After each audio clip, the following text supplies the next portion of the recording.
You're watching ESPN's coverage of Champ Week as we welcome you to Game 2 of this Friday trio of contests of the Ohio Valley Conference Softball Championship here on ESPN+. We're at Peoria, Illinois for a matchup of yesterday. Corners playing in. Kendall Grover way in at third. And she slaps one right to her that's caught.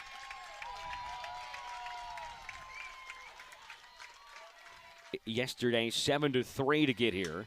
That's grounded right back off the knee of Oslanzi. It caroms right to first, and the tag applied by Rachel Kaufman. Oh, the heartbeat of this team with a nice play defensively. Yeah, and two back-to-back. Really, the last 2 months, 13-4. And so, really probably not their best when they were playing EIU.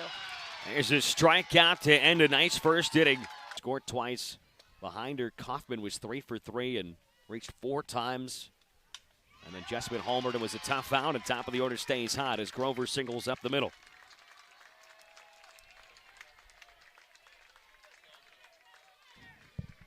On the line, and it'd be in the hands of a freshman to get you there. And you can tell the confidence that both these coaches have. If that's lifted out to left center, diving grab made by Paige Hallowell. Kaufman sat back on, hit that ball to deep center. Throw down to second. And right on the, safe is the call. A lot of success against SEMO as well. And a swing and a miss. What a bounce back with the strikeout for Kearney after the hit, which we talked about, so important if you want to try and make it to championship Saturday. Charging is Sydney Dennis. Bobbles it, probably wasn't going to have much of a play either way, and they're at the corners for Eastern Illinois. And there's a called strike. It's Mackenzie Oslanzi. And they get the out to end the inning. Oh, how about it?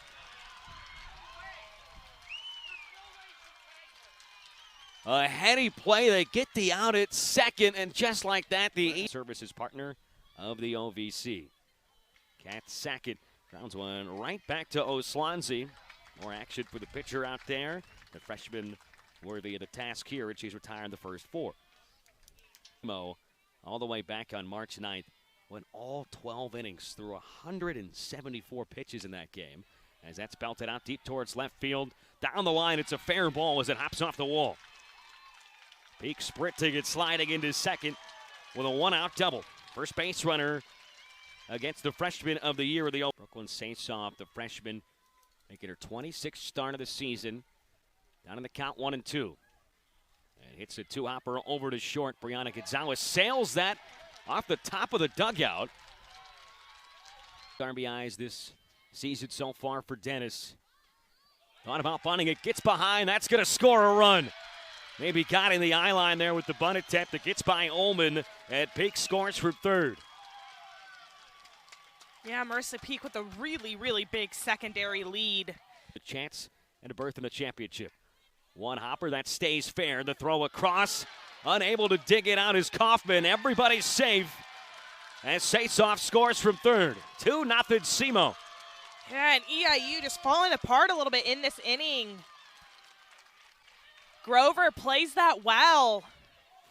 She fields it, looks the runner back, and then just doesn't make a good throw. But you can also see Kaufman over at first base. She's looking up before the ball's in her glove because she knows that that runner is coming home. It's 2-0, and a chance for more for Gerwitz, who bunts it right back to Oslanzi.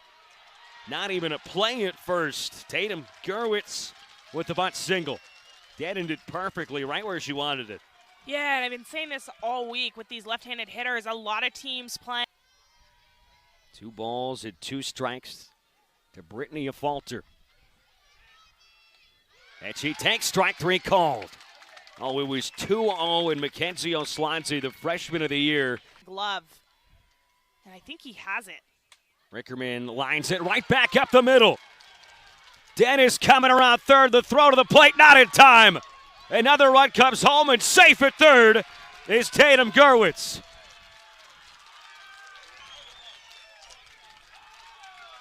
that starts with Coach Redburn. He has the changeup picked, and she sits back and drives that one up the middle. And even with Davy playing so shallow, Ullman decides not to throw the tag on in games. Game within the game on full display here in a 3-run second for SEMO. As that's hit on the ground towards Gonzalez, backhands it, flips it to third. They get the out there. A ball there. I need to make sure it gets through before I try and get to third base. Smothered at third by Sasoff. And that retires Mackenzie Oslanzi, who just gave up 3 unearned runs against her, given the 2 errands. And now all of a sudden her line is kind of looking like it did yesterday. Sasoff cuts this off, and well, that's 2 incredibly quick outs here in the second. Exactly what Maddie Carney needed after giving up a couple of hits and a little bit of a laborious first. They were a team that if you didn't show up, they could beat you on any given day. Another ground ball to the left side. This one over to Dennis. 3 up, 3 down. 3 ground downs seduced by the freshman Maddie Carney. One at short, one at third from this EIU defense last frame. And another chance here. This one for Kendall Grover. And gets the out. Aubrey Shore retired 5-3. Or over their head. But if you can, you're constantly trying to pick it because it just takes so much away. That ball smoked up the middle by Kat Sackett. Yeah. Picks up her first base hit of the day. Absolutely smoked. Pink, who leads this team in most of the slugging categories offensively, doubled it scored. Chaps one on the ground towards Gonzalez. Tries to get the lead runner, but chucks it into right field. No advancement further from Kat Sackett, but it's flush those errors and focus in and look forward. Ball with 2 strikes to Sasoff. Right back on the ground at third. Look towards second. And they get the out across the way. It's Stanford Kendall Grover. Last time.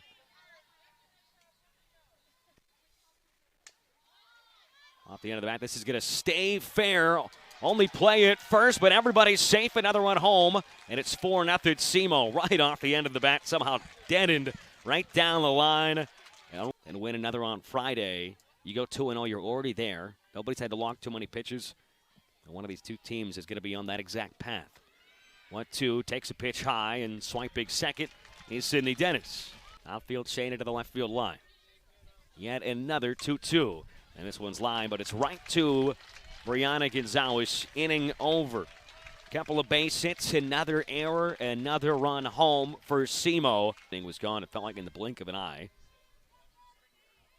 Yeah, and still only one time through the order. And that's strike 3 called. Second punch out for the freshman. Done a good job of occasionally mixing in that off-speed pitch, but doing a good job of mixing in, down, in and out, up and down, and keeping some of these hitters off balance. First walk in the game for either team. Amazing talent, better kid. It's what sharply diving play at short from Dennis, and she gets the out at second. Really good play there by Dennis. Because if that ball gets for Southeast Missouri State, and a couple of them in the circle. There's a little half swing roller over to second. And Easy does it to end the inning. A runner on with 1 out in the top of the order coming up, but Sydney Dennis makes a tremendous play. Abigail Rickerman gets the final out.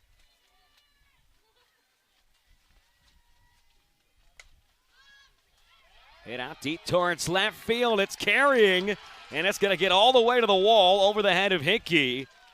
Brittany Falter with a leadoff double. And here a steady dose of rise balls to Rickerman, but draws that walk. And good job by Rickerman after chasing 2 up. Leaves that pitch alone and draws the walk.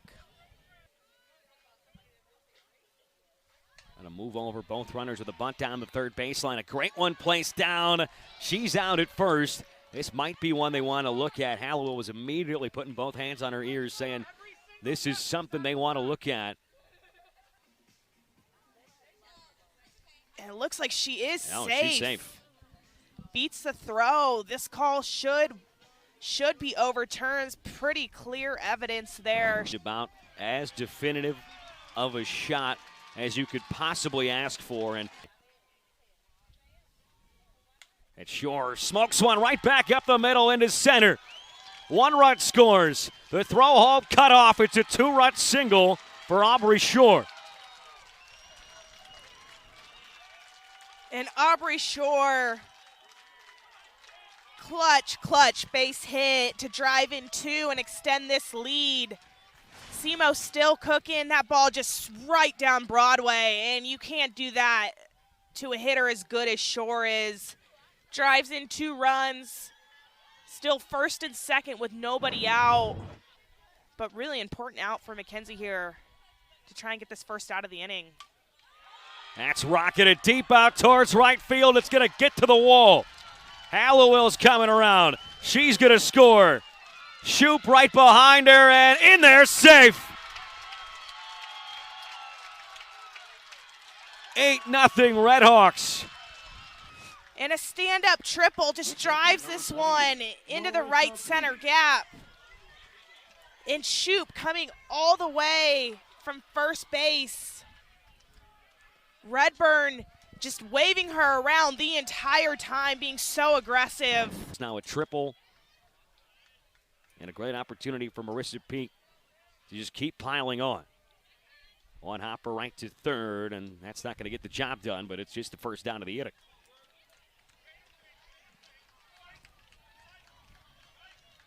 Yeah, which is huge. I mean, Kearney's been doing, Kearney's been throwing well as that ball skips by. And that like we said, that 9th run gonna score. That ball just skips by Ullman. Probably should have dropped her knees to try and block it. Instead, tries to go for the 9th run.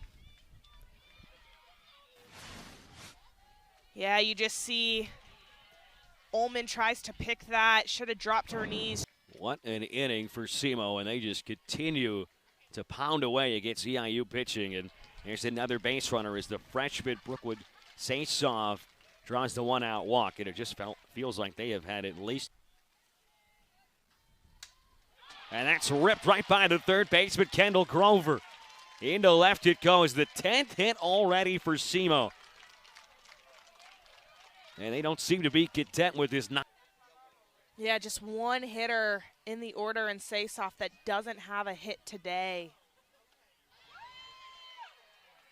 Here's an important strikeout for Carly McKenzie, her first. And finally, they get this second out of this from SEMO so far. That's in the dirt. That gets away. It's spiked into the ground behind home plate. And everybody's going to skip back to their bases, though, safely. Almost got a little bit too greedy. Brooklyn run lead. And that'll be ball 4. The base is loaded again. Yeah, and for this EIU team, just a team that it just really hasn't faced a lot of adversity this year.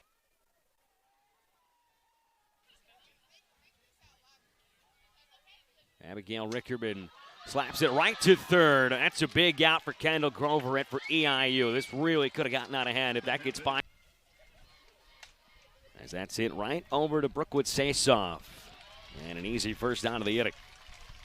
Sasoffs look very sure-handed over at third, and Cindy Dennis has looked very strong over at short, too. Taking a lot of wind out of the sails on the #1 seed here today.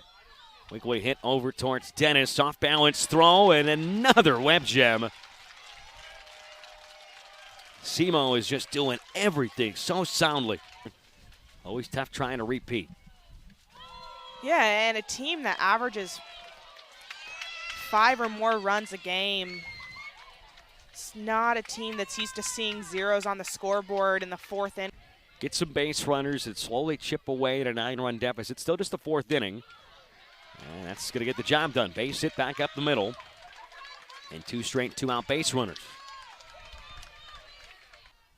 Emily Conkle's going to be pretty expansive. Lined out to right field. That'll get down for a base hit. Gerwitz over to cut it off. And it's a run-scoring 2-out single for the freshman Sophia Ullman. And Eastern Illinois is on the board. Jam this thing on lockdown.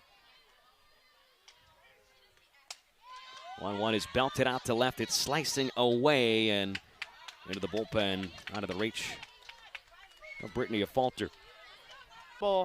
Finding that third out of the inning. Yeah, you keeping this inning alive. Strike 3 called. Marama Makia gets rung up. Another timely strikeout for Maddie Cole. Baseline, she was ruled out at first. They overturned that call, and she's going to single again, this time right out to center. Paige Hallowell has been locked in throughout this tournament. Yeah, 2 for 4 today. Aubrey Shore pops one in the air. Sophia Ullman is underneath it for the first out. This has been, I think, all around. Oh, in the blink of an eye. She's 2 for 3. 2 runs scored, 2 runs driven in. That triple really made you start to think about the opportunity to win this game in 5 innings, but she strikes out here. Here at the dish right now. And she will pop one up on the infield again. The wind is really moving this thing, and it's dropped in the air by Brianna Gonzalez. That's going to be her 3rd error, and it's back to a 9-run lead for SEMO. And it just seems like when it rains, it pours. Tough ball with the spin, the rise ball spin of Mackenzie. Peak just pops this one straight in the air, and the wind just grabs a hold of this. And, I mean, Gonzalez had a long way to run for that, but that ball just hits off the heel of her score, 11-1. Brookwood Sasoff lifts one in the air as well. This one over towards first. The wind still bringing it in, but Rachel Kaufman makes the grab. Another unearned run comes home. It's the 5th one that SEMO has scored. Sit back until tomorrow. Right back to the pitcher. Nice play from Maddie Carney. That's a big first out. This is only her 5th start of the year. She is well on her way right now as that just trickles by the diving Sydney Dennis. Kendall Grover gets her second base hit. Caught by Paige Hallowell. And there's a massive gap in left center right now. She hits a one-hopper right to short. They get the lead runner and can't turn the double play. Got on Sydney Dennis in a hurry. You thought maybe they'd have a chance. Today, though, ground out and a strikeout. And hits this one on the ground, right back to Sydney Dennis. Goes to cross the way, and there's your ball game. Clean, easy, and decisive for SEMO. 10-1, they win it. It's just 5 innings over the number 1 seed. A complete game in every sense. Never trailed, and they are heading to the championship on Saturday. Yeah, and SEMO put together the best all-around performance we've seen this tournament. And credit to Coach Mark Redburn getting his team up, getting his team ready, going with the freshman. Freshman delivers, good defense, really good offense. I think SEMO is peaking at the right time.